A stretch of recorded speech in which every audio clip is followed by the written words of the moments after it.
Program Administrator here for ESS on from Eversource. So let me go over some housekeeping. We'll flip to the next slide. We good? So first, the meeting is being recorded. And of course, please stay on mute unless you're speaking. We would love it if you use the Q&A feature for questions or comments. Again, like that's for the record. This is a Pura ordered working group. And we're going to address all comments and questions after the presentation. Please use that email address, energystorage@CT Green Bank, for all correspondence. And that includes your written comments, which we really do urge you to submit if you have any. Are you guys able to advance the slides? Oh, look at that. I am. Weird. Okay. All right. Well, then I will keep going. Okay, so let's just introduce everybody who's on the team here. From UI, we have Rob Whalen. He's on the call here. From Eversource, I'm not sure if everyone's going to be able to make it, but we've got Bill O'Connor and Amy Finlay and me. And then from the Green Bank, we have Sergio Carrillo, Sarah Pine, Ed Kranich, Lawrence Taylor, Matt King, and Mary Vigil. So hey, today, hey, thanks everyone for being here. Yeah, so today we're going to go over a little bit of what we've heard from you before, and then we're going to give you a preview of our proposed changes to the enrollment process. And then we'll take some comments and questions from all of you here, and we look forward to that. But before we get into that, let's just quickly review why you're here, why we're all here. Rob, over to you. You can skip through this as much as you want. We've gone through it a few times. Yeah, this will be quick. So we are here to talk about the application process for the storage program. This is our final meeting, as Jen said, meeting number 4 of 4. We're having this meeting to solicit input from all the stakeholders that are on this call that have been on previous calls. So, I mean, the biggest part of the order is to collect that input, and we will relay that back to the regulators. Today, we're going to spend time going through the plan, and that's it. So, again, like I say, every call, speak now or forever hold your peace. I don't believe we plan on having any more meetings after this one, just due to the regulatory docket timelines. So please feel free to speak up today. Thank you.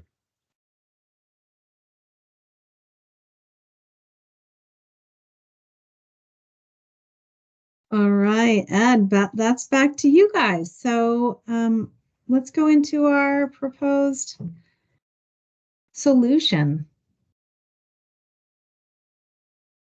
All right. Just quickly on a technical note here, you all can just see the slide, is that right? I can see Ed, so I can advance, but I also have a button to sync to presenter. Let me see what happens when I hit that. Oh, it's very strange. Okay. I know. So I've I just never went seen to it. 6. Now I just clicked it back to 5. Okay, I'm on 5. I'm gonna go up to 7. Does everyone else see 7 now too, or not? No, I think it's just you. Okay, I'm I got it. navigating up to 7. Okay. Okay. All right, never mind. You can all navigate. Oh boy. Yeah, there's a sync. Wow. There's a sync. There's a sync to Look at that. I think it's this new Teams, which I hate to put on a thing. Yeah. Must be it. My mind is kind of blown right now. Same. Yeah. But I guess everything's okay. Sorry, I just knocked Microsoft on a recorded call. Sorry. We like you, Microsoft. Okay. So we're all on 7 here, right? I believe, yes. Okay. All right. Yeah, sync to presenter. Okay. So this meeting, as Rob said, is really to go over the content and the suggestions that we've received and the suggestions that we've made so far in the first 3 application process working group calls. So in the last one, we went over that I think the last meeting, which was about DERMS and which was about battery enrollment, was probably the most active that we've had so far. So that's like really kind of the meat of what we're going to be talking about here. In terms of summarizing the first three meetings. Okay, thank you. Or really the first two meetings, there's not too much I think that we need to get too involved in here today. We'll definitely put that in the final report summary.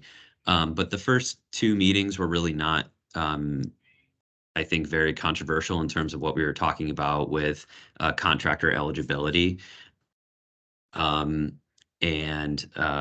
sorry, the second meeting was really not too controversial in terms of contractor eligibility. It's a pretty straightforward process. It's a one-time process. So I think we'll spend probably most of our time talking about meetings one, which was about customer enrollment in the process of going through Salesforce, and meeting three, which was basically about the completion process in enrolling batteries and getting them enrolled in the program, and really why those two processes need to be combined into one, because right now they're a little bit separated. They're a little bit, it's a little bit confusing. And as you can see here, it's kind of like there's two paths that projects go on, and maybe three if you count interconnection. So what we really want to suggest here is how to merge these things together so that it becomes more of a relay race instead of multiple races happening simultaneously. So for the proposed changes, and I'll get into a visual here that explains this stuff in a moment. For the proposed changes, again, first thing that we really want to do here is merge the ESS application, so getting a customer and a battery enrolled in the program. We want to merge that with the interconnection and battery commissioning processes. So you turn multiple pathways into one relay race where there's a handoff. The benefit and drawback of that is that it becomes kind of a heavy reliance on data sharing and API connections, which is great because then there's no data that gets lost in translation. You don't have to input something 2 or 3 times and have 2 or 3 teams look at it. But, of course, the drawback to that can be that if something breaks, then the whole thing might not work. So we want to present this all today with the caveat that we're bringing this to the participants in the working group to see what you all think. And we're going to give you a few days to look over the flow and get back to us, I think by next Wednesday, to give us kind of your final written comments on what we're about to present. So we want to show this to you as this is a draft. This is something that we think can work pretty well. And we want to vet it with you all. And then once we all can come to an agreement, we'll bring it to Pura, and we'll have Pura go through the review process of what we suggest. And depending on the outcome of that, if they say go ahead and do it, then we'll, of course, go ahead and do the work. I think we have probably a few months of work ahead of us. If this were all to be approved tomorrow, I don't think that we would have this up and running until later in the summer, just because of the amount of data work that's involved. So it's really kind of a longer term solution. But I think that we can definitely save a lot of people a lot of time and a lot of headache by doing this. So what we've talked about from the first meeting, there's some documents that are duplicative that we can remove, including but not limited to the one-line diagram, potentially site plan, the approval to energize letter, since that's data, metadata that we can get from the utilities, self-inspection checklist for active-only projects because they won't be doing any inspection at all. And then, of course, the inspection is now optional for all projects. The electric bill, because again, that's data that we can get from the utilities, and a low income affidavit and the attachments in some instances, because again, if a customer qualifies for low income RRES incentive, then really we don't need to see all the individual details of how they qualify. We just need to know that they qualify because we trust the reviews at the utilities. So we want to shorten the process for active only enrollment with fewer touch points. And I'll put an asterisk on that saying that we're not fully fleshed out with how we think that's going to operate, just because we don't know what the in-app enrollment experience will look like with different OEMs. So again, we get to that a little bit later in this presentation. The good news is that the EDC interconnection departments are on board with sharing data with the Green Bank. Obviously, we already have data sharing with Energy Hub, and Energy Hub has data sharing with the utilities and with their different partners. And when I say Energy Hub, I mean Energy Hub and GGS are two DERMS platforms. So with that being said, we will jump into the flow. So let me turn off my screen here, and then I will show you.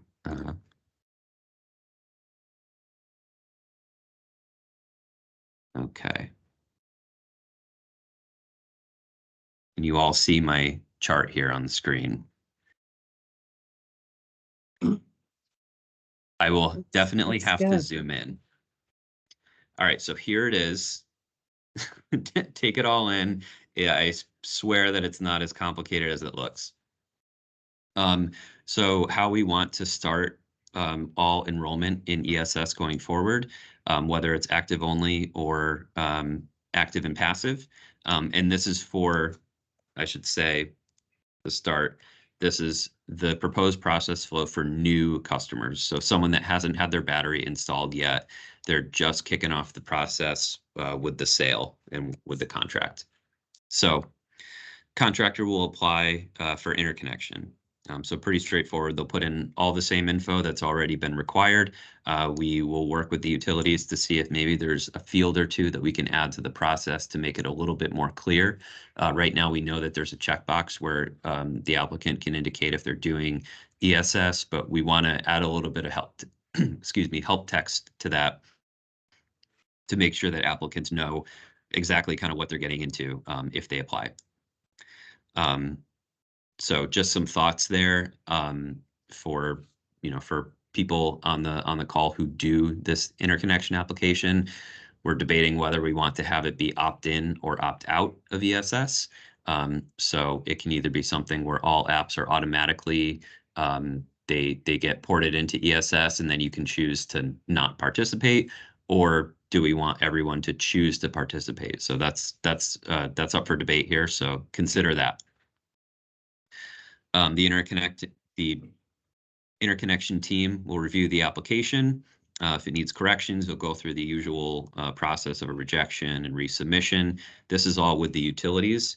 So as you can see, these swim lanes here, we have customer, DERMS, battery operator, or OEM, contractor in blue, EDCs in yellow, and Green Bank in green down here. So you can see where the process gets handed off in this relay race.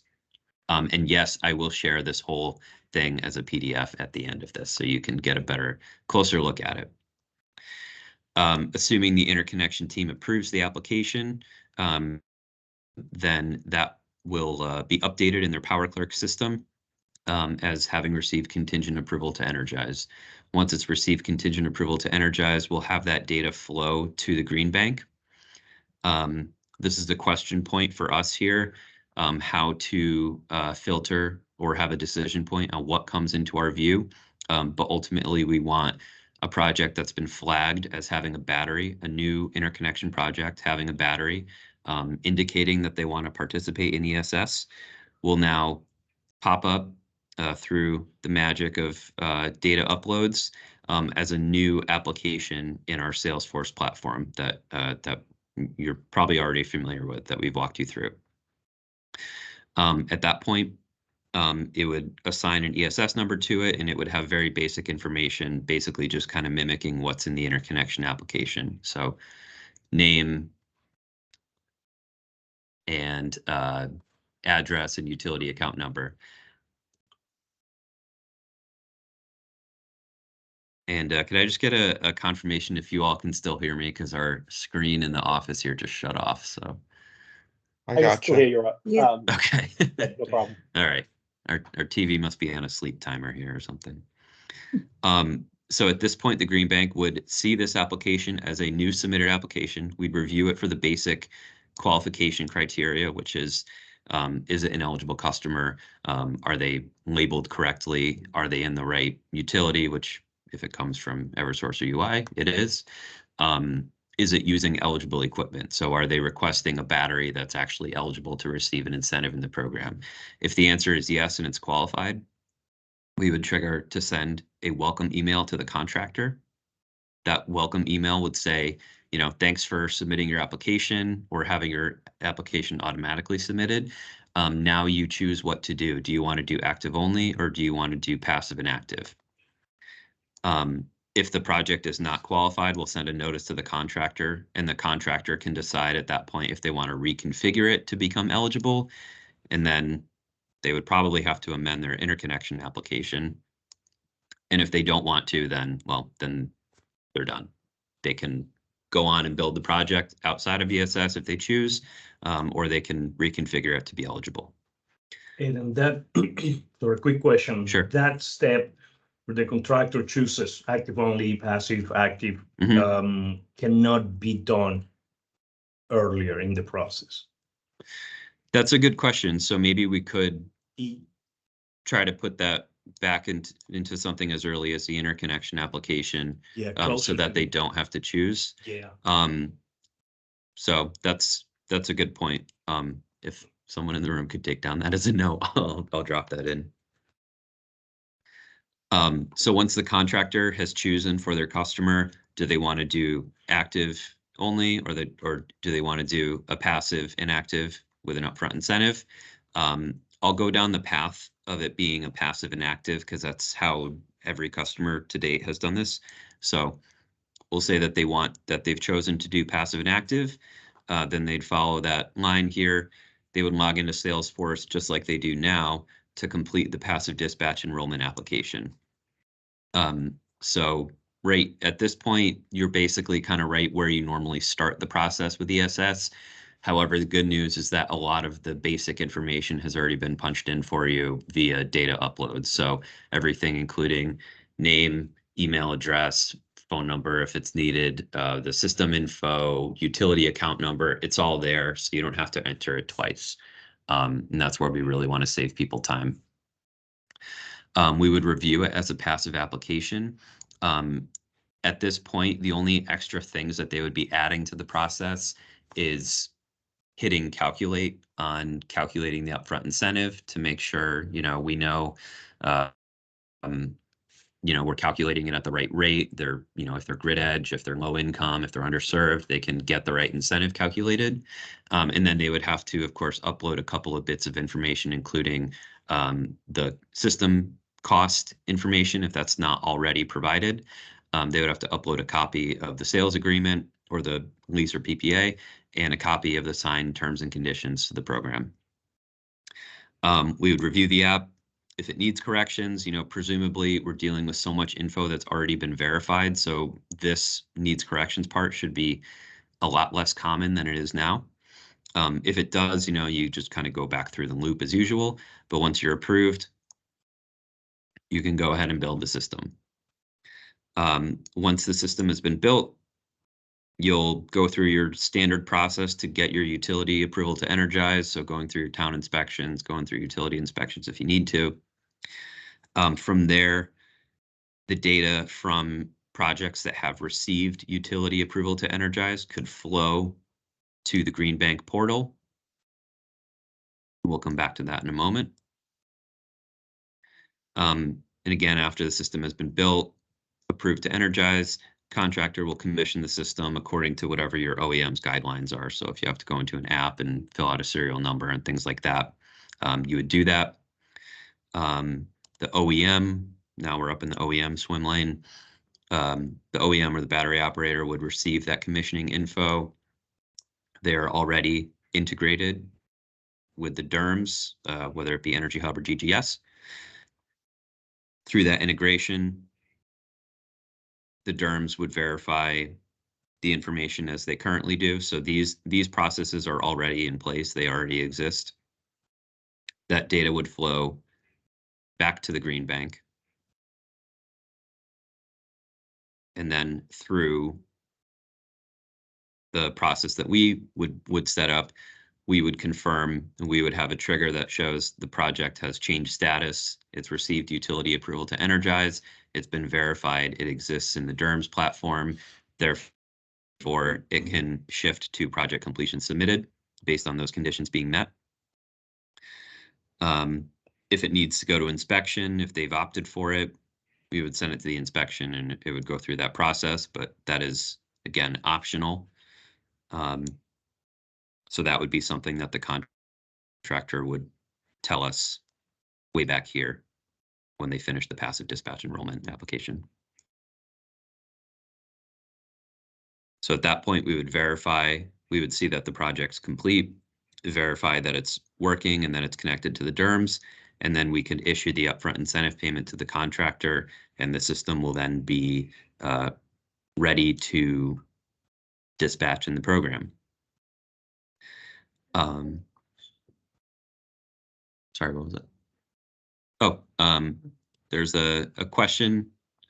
Yeah, quick point of clarification, if you would, Ed. If you can go all the way back to the interconnection application Sure. on the left.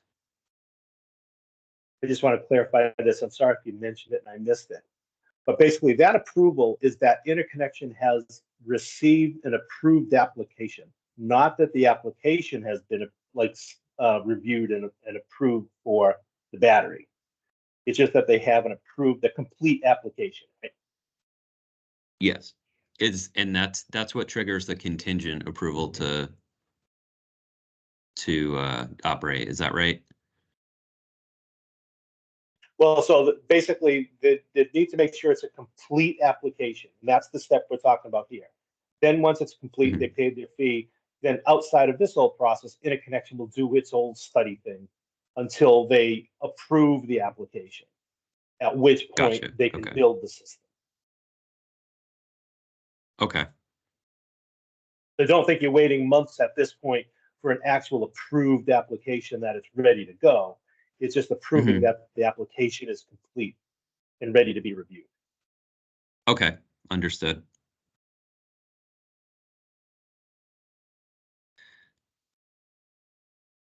All right, and there's one other part here that we wanted to bring up because it is somewhat of an outstanding question, and it's something that I want if Energy Hub GGS is on the line, or any OEMs in the program are on the line. This is something that I would like you all to pay some attention to if and when you provide comments. Is in the last meeting, we talked about the customer completing some kind of onboarding, which many of you use an app or a website where you, say for a Connected Solutions or an active-only customer, you have them receive a welcome email, they choose to join the program, and they do that by entering some data into your app. And we talked about some of the potential challenges of having customers enter certain bits of information that they might not have handy. But we just wanted you all to think about kind of how this loop works here, and whether this should only apply to active-only customers, or if every customer, including passive and active customers, should have to go through some kind of a manual opt-in using your app in order to qualify for the active dispatch enrollment. Hey Ed, you have Energy Hub here. If now's a good time, we could speak to that. Sure. So yeah, I think that for active only customers like that are existing, right? Not ones that are going through this, not ones that are new that are going to be indicating at the interconnection application. They'll definitely need to be doing this because you won't have any of their information prior to this, right? But in addition to that, I'm curious if there's any OEMs like on the line who work with Energy Hub who can speak to this, but I'm not totally sure how when the OEM receives commissioning info about a battery, how they will know that it's a Connecticut Green Bank project. So that would kind of be the goal of having all active and passive customers as well as active only come through their OEM app, if you will, to Energy Hub, because it confirms that the customers are actively are part of the program versus just all commissioned batteries in the state of Connecticut coming into the DERMS platform, even when they may not have, opted into the program at any point. I'll leave it there.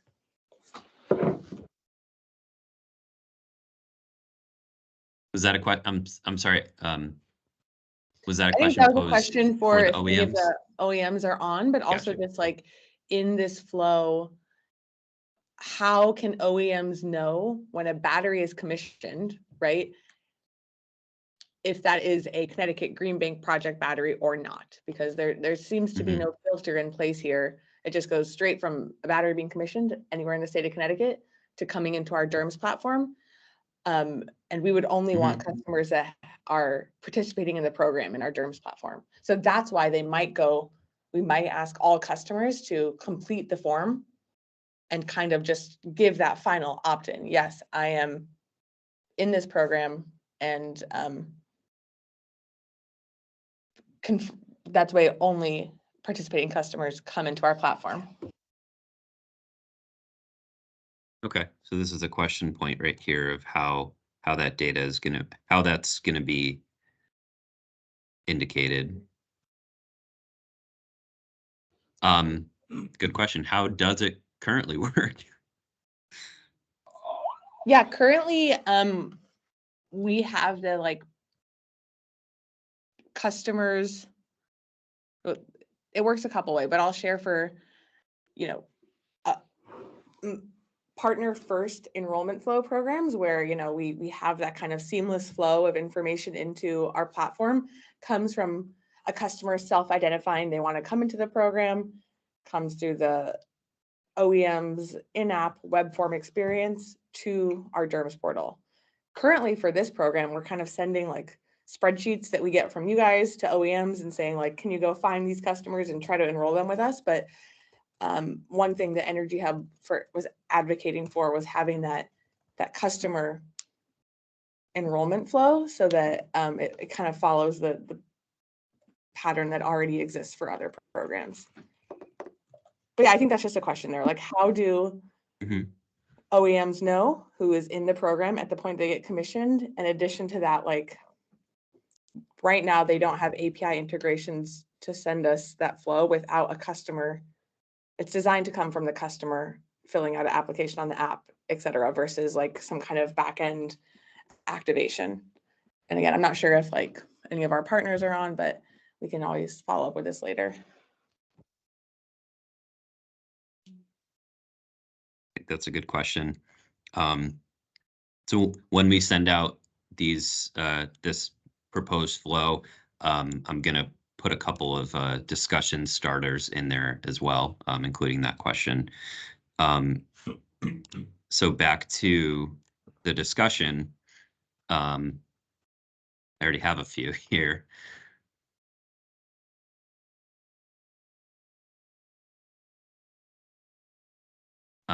So just a couple things to talk about here. Like Ella said, incorporating existing batteries that have already gone beyond the interconnection process. This is where we really will need some stakeholder input on just really what you think and what you think could be a good flow. So anybody who wants to, please feel free to make some edits to this PDF, or just draw in some arrows or something, or notes, however it works best for you. This, we see that this is a smoother process, as complicated as it looks, because it has fewer touch points.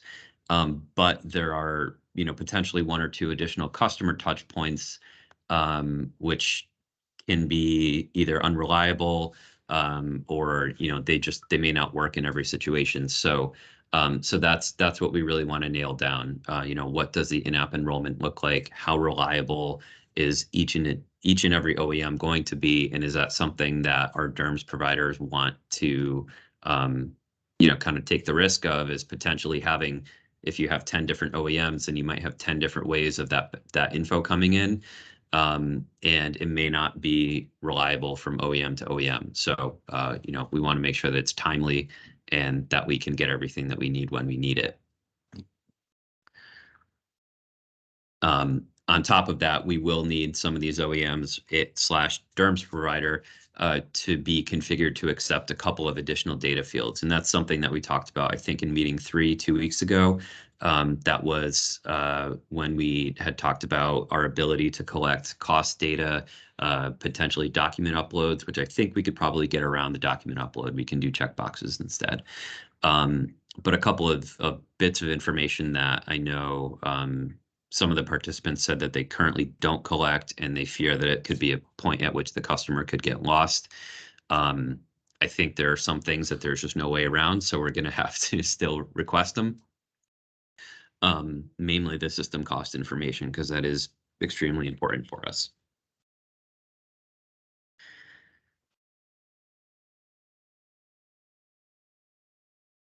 So I'm going to open up the floor. If there are any other points of view, this is really, I think, an important time to speak up, even just to say you agree with it all, or to say that you don't like it all and you don't have any suggestions, but you want us to work on it. You know, we really want this to be collaborative.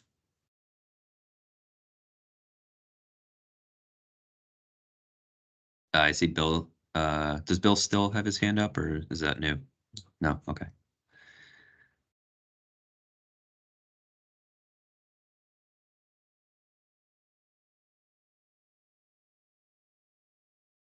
Jessica. Hi, thank you. When Bill asked his question about that first step with interconnection, I got a little bit confused. I couldn't quite hear him. I think it was my speakers here. But were you saying that the interconnection application will be submitted as it is now, and then once that project receives PTO, that's when the ESS application streamline will start? They won't run necessarily in tandem with this proposed? Hey, Jessica, I can answer that. I'm on Bill's team. It's Jen. No, that's not what he meant. What happens is when projects get submitted to interconnection, oftentimes there is some incomplete data. You know, they might not have, for many reasons, it's just a little bit incomplete. And then, so the team first reviews the application to make sure everything that they need to do a study is there. And then it becomes an approved application. And that's when the data would flow over to Greenbank. So we would wait for that notice of contingent approval before the ESS application portion would begin. I don't know if they send a contingent approval at that point. I'm not sure how you're alerted that your application is complete. But if that's what it is, then yes. But I'm not sure if Bill is still on the line, but yeah, yes. And I don't think he is, but it's before the PTO. Much earlier in the process, from what I understand. We can figure out a better Thank filtering point too. So if that's a concern, and if it doesn't, you know, make sense to pull it at contingent approval, and there's an earlier stage we can pull it at, that stuff is up for debate and up for tweaking as we for sure work out this process. Yeah, we want to avoid pulling anything that's been submitted, because of course there's the potential that it's not been verified by a human yet. But you know, we want to kick this off at the right time, so we're open to that suggestion.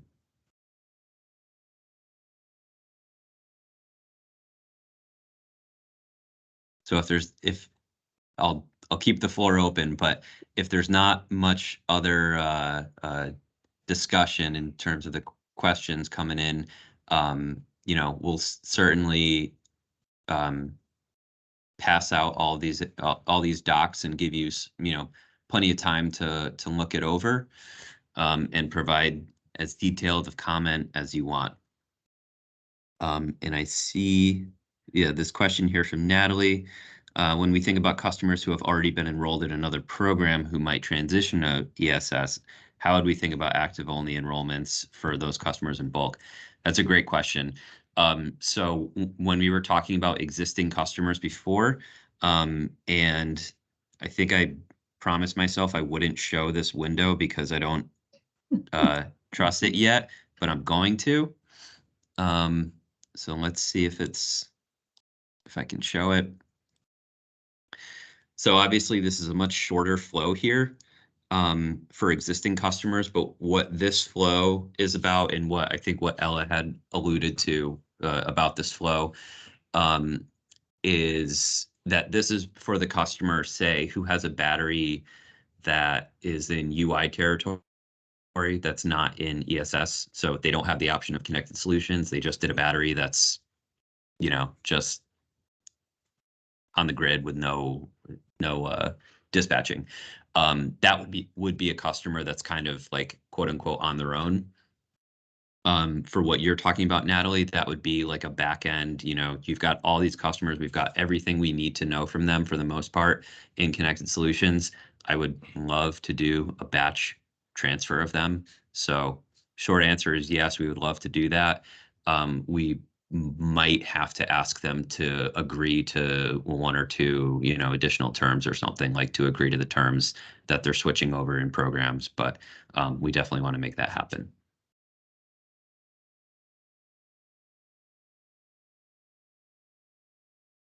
That was probably a long answer, but short answer is yes, we want to make that happen.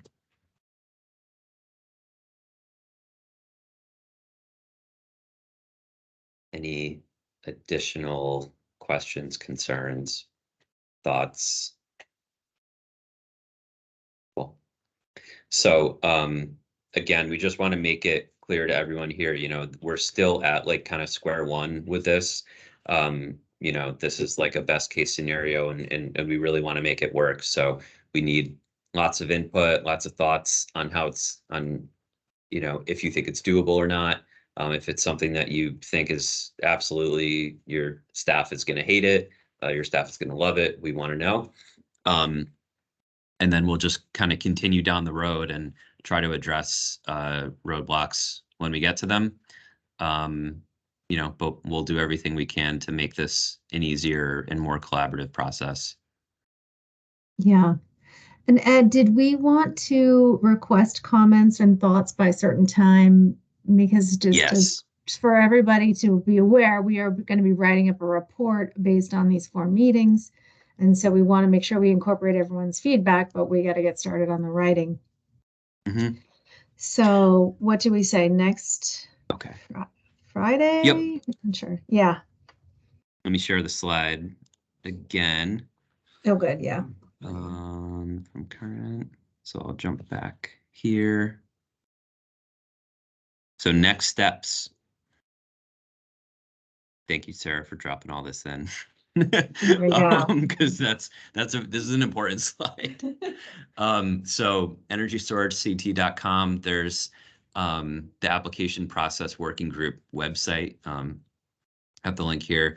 At the end of this meeting, we'll send out the slides, we'll send out the materials, we'll send out PDFs of these proposed flows. And what we want is for you all, if you know, this is your chance. So please submit any written comments, and it can be on absolutely anything. It can be on something that we haven't discussed yet. If it has just come to mind, that's fine. But we want all written comments on this whole process, all of these meetings by end of day on the 21st, which I think is next Wednesday.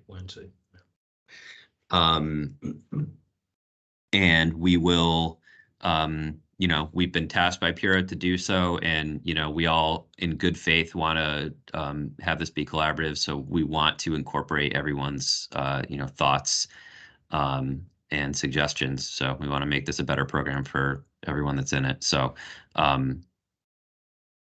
yeah, so this is your opportunity. So send that in before the end of the day. We'll get the draft report written up. And I think our goal is to have it off to legal and all that for review on in the beginning of March, and we will be filing it on the 15th. There's no timeline from Pura on what that looks like and how long it'll take them to review it or issue any type of a decision. But hopefully there will be time to, if you don't like what the decision comes from Pura, that there will be time for written exceptions. So we'll see what the process is. But unfortunately, we don't know right now. Right. One tiny point of clarification, we will be uploading all of the meeting recording, the slides up to that website up there. Oh, thank the you. Energy Source CT. Yeah, I won't be mailing them to everybody, but they're there, so you can find them. Thank you.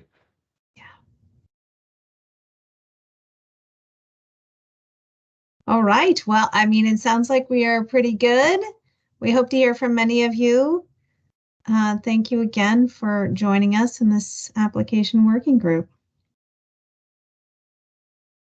All right. Thanks, everybody.